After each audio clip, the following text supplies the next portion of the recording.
ప్రధాని స్థాయిలో ఉన్న మోదీ దిగజారుడు రాజకీయాలు చేస్తున్నారని విమర్శించారు భీమవరం ఎమ్మెల్యే గ్రంథి శ్రీనివాస్.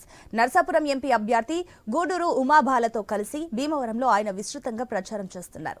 ప్రభుత్వ సంక్షేమ పథకాలను చంద్రబాబు ఆదేశాలతోనే ఈసీ నిలిపివేసిందని ప్రజలకు వివరిస్తూ ప్రచారం ముమ్మరం చేశారు. భీమవరంలో వైసీపీ ప్రచారంపై మరింత సమాచారం మా ప్రతినిధి భార్గవ్ అందిస్తారు.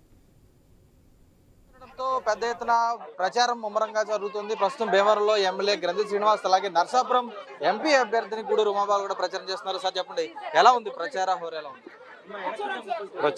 ప్రచారం అనేది రోజు రెగ్యులర్గా పొద్దుట సాయంత్రం కూడా గ్రామాల్లో అలాగే అర్బన్కి సంబంధించి వార్డుల్లో ప్రచారం చేయడం మొదలెట్టింది. మున్సిపాలిటీ సంబంధించి అర్బన్కి సంబంధించి ప్రచారం అంతా కంప్లీట్ అయింది. ఇంకా భీమవరం రూరల్ మండలానికి సంబంధించి వీరాసరం మండలానికి సంబంధించి కొన్ని గ్రామాలు ఉన్నాయి. ఎక్కడికి వెళ్ళినా కూడా విపరీతమైన స్పందన, ముఖ్యంగా మహిళలు కానీ అలాగే రైతాంగానికి సంబంధించి కానీ యువతకు సంబంధించి కానీ మంచి స్పందన. ఎందుకంటే ఈ రోజున దేశంలో కానీ రాష్ట్రంలో ముఖ్యంగా జరుగుతున్న రాజకీయ పరిణామాలన్నీ చూస్తుంటే కనుక చాలా విచారకరమైన పరిస్థితులు వాతావరణం కనబడుతుంది.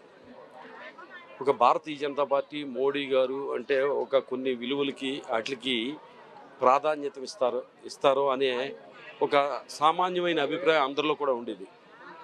కానీ విలువలకు తిలోదకలు ఇచ్చేసి గతంలో తమ మీద రాళ్ళదాడి చెప్పులు చేయించిన వాళ్ళతోటి తిట్టిన వాళ్ళని, అలాగే గతంలో పోలవరం ప్రాజెక్ట్ అనేది ఒక ఏటీఎం కింద చంద్రబాబు నాయుడు తయారైందని, చంద్రబాబు నాయుడు పెద్ద అవినీతి పరుడని ఇలాగ స్వయంగా ఒక ప్రధానమంత్రి విమర్శించి తర్వాత అదే ప్రధానమంత్రి మళ్ళీ ఇప్పుడు పొత్తులు పెట్టుకుని ఈ రాష్ట్రంలో ఎటువంటి అవకాశవాద రాజకీయాలకు దిగజారిపోయారనేది చూస్తే అత్యున్నతమైన పదవిలో ఉన్న వ్యక్తి కూడా, ఆ పార్టీ కూడా ఇలా దిగజారిపోయిందంటే చాలా విచారంగా బాధగా ఉంది. అది అంతేకాదు, విలువలకి తెలియదగలు ఇచ్చేయడం కాదు, ఎవరైతే పేదల పక్షాన, బడుగు బలహీన వర్గాల పక్షాన, రైతుల పక్షాన, అక్క చెల్లెమ్మల పక్షాన, అయితే పేద విద్యార్థుల పక్షాన, పేదరికం పోవాలని ఎవరైతే పోరాడుతున్నారో పేదల పక్షాన్ని పోరాడుతున్న ఒక ముఖ్యమంత్రికి వ్యతిరేకంగా ఇలా ఎలక్షన్ కమిషన్ అనేది కూడా, ఎలక్షన్ కమిషన్ కూడా మన స్టేట్లో బాబు కమిషన్ కింద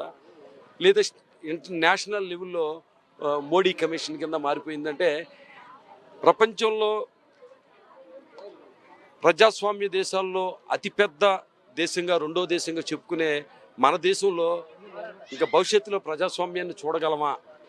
ప్రజాస్వామ్యం అనేది ఉంటుందా? ఎలక్షన్ కమిషన్ అనేది నిజాయితీగా పనిచేస్తుందా అనేది గతంలో తెలుగుదేశం ప్రభుత్వం అధికారంలో ఉన్నప్పుడు నోటిఫికేషన్ వచ్చిన తర్వాత కూడా పసుపు కుంకుమ వల్ల డబ్బులు ఇవ్వడం జరిగింది. అప్పుడు YSR Congress party election commission ఫిర్యాదు చేయడం కానీ అటువంటివన్నీ ఏం చేయాల చేసిన, అది కొత్తగా పెట్టింది. అది పసుపు కుంకుమ అనేది అప్పటికప్పుడు పెట్టింది. కానీ ఇవాళ వైఎస్ఆర్ కాంగ్రెస్ పార్టీ ఏదైతే నవరత్నాలని 2019 ఎన్నికల ముందు హామీ ఇచ్చి మేనిఫెస్టోలో పెట్టామో, ఆన్ గోయింగ్ సంబంధించిన హామీలు అయ్యి ఏదైతే రైతులకి సంబంధించిన ఇన్పుట్ సబ్సిడీ కానీ, విద్యార్థులకు సంబంధించిన విద్యా దీవెన వసతి దీవెనకి సంబంధించినవి కానీ, ఫీజు రింబర్స్మెంట్కి సంబంధించి కానీ, మహిళలకు సంబంధించి ఆసరా కానీ లేకపోతే చేయూతకు సంబంధించి కానీ, ఇటువంటి సంక్షేమ పథకాలకు సంబంధించి ప్రభుత్వం 10,000 కోట్ల రూపాయలు రిలీజ్ చేసిన తర్వాత ఎన్నికల కమిషన్ దాన్ని ఆపడం, అది కూడా బాబు గారి మాటిని చంద్రబాబు నాయుడు గారు ఫిర్యాదు చేయడం, ఆయన చెప్పింది ఎలక్షన్ కమిషన్ అమలు చేయడం. ఎందుకు విద్యార్థుల మీద కానీ, రైతుల మీద కానీ, పేదల మీద కానీ ఈ తెలుగుదేశానికి లేదా ఈ కూటమికి ఎందుకు ఇంత కక్ష? నిజంగా జగన్మోహన్ రెడ్డి గారు మళ్ళీ సీఎం అవుతున్నారు. సరే, మీరు ఆపగలరేమో, ఇప్పుడు ప్రస్తుతం ఆపగలరేమో ఈ నెల 15 రోజులు. మళ్ళీ కోర్టు వెళ్ళిన వెంటనే ఏదైతే జగన్మోహన్ రెడ్డి గారు బటన్ నొక్కారో ఆ నిధులన్నీ కూడా వాళ్ళ అకౌంట్లోకి వెళ్ళటం ఎవ్వరు కూడా ఆపలేరు. అది అంటే గత ఎన్నికల్లో పవన్ కళ్యాణ్ మీ ప్రత్యర్థిగా ఉన్నారు. ఈ ఎన్నికల్లో జనసేన పార్టీ నుంచి అంజబాబు పోటీ చేస్తున్నారు. కానీ ఏదైతే ఇప్పుడు మీరు వినాయకుడి గుడిలో కూడా దర్శనం చేసుకుని వచ్చారు, కానీ వినాయక చవితి మేము చేసుకోలేకపోతున్నాం, జనసేన అధికారంలోకి వస్తే వినాయక చవితి ఆనందంగా చేసుకుందాం విమర్శలు మీపై ఆరోపణలు చేస్తున్నారు. ఎలా, ఎందుకు అనుకుంటున్నారు? రాజకీయాల్లో దిగజారుడుతనం అది. వాస్తవంగా మాట్లాడి అవన్నీ కూడా ఏంటంటే బాగా దిగజారిపోయి ఓడిపోతున్న భయంతో వినాయక చవితి జరుపుకోకపోవడం ఏంటండి, ఇది విచిత్రం. ఇది ఇక్కడ అసలు ఆయన ఇక్కడ ఉన్నాడు? అసలు గతంలో ఓడిపోయిన తర్వాత 5 ఏళ్ళు ఇక్కడ ఉన్నాడు? అసలు వ్యవహారంలో ఎవరికన్నా కనిపించాడు? అసలు కరోనా కోవిడ్ సమయంలో ప్రజలు లేదా తెలుగుదేశం పార్టీ కార్యకర్తలు అనేక మంది హాస్పిటల్లో బెడ్ దొరక్క లేదా వ్యాక్సిన్ దొరక్క బాధపడుతుంటే మా దగ్గరికి వచ్చారు. వాళ్ళకి సర్వీస్ చేసాం. కోవిడ్ కేర్ సెంటర్కి వెళ్ళి ప్రాణాలకు తెగించి అక్కడ వాళ్ళకి కోవిడ్లో ఎవరైతే పేషెంట్లు ఉన్నారో వాళ్ళకి ఇచ్చే ఆహారం కానించి మంచినీటి కానించి సమయానికి అందించే విధంగా మేము పనిచేసాం. కోవిడ్లో ఎక్కడ ఉన్నాడు ఈయన? అసలు కార్యకర్తలకు కానీ ఎవరికైనా అందుబాటులో ఉన్నాడా? ప్రజలకు అందుబాటులో ఉన్నాడా?